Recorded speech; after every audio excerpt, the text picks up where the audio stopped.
Samang Katoliko sa Dakbayan sa Lapu-Lapu nangandam na usab alang sa pagdagsa sa mga tao sa adlaw sa mga kalag.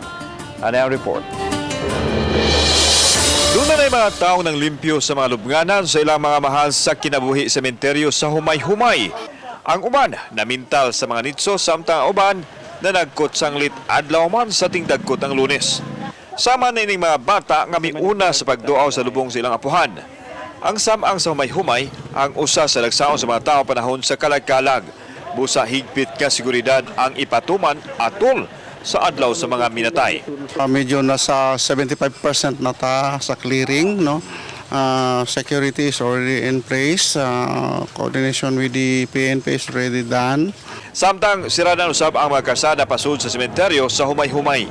Ang mga sakinan dito sa Huanan sa Hopsdome lang makaparking. October 30 na natay i-dispatch diha kay namay makakigsoon na nato mo-advance og panagkot ng madlawa. So natay ka dispatch diha sa public cemetery may humay ug diri sa Hopsdome para muman sa traffic. Gawa sa humay-humay, dunay laing mga pribadong samang natutukan sa mga otoridad aron masigurong hapsay ug luwas ang sulod ug gawas niini. Kauban si John Sulon, ako si Alan Domingo. Palitang Bisdak.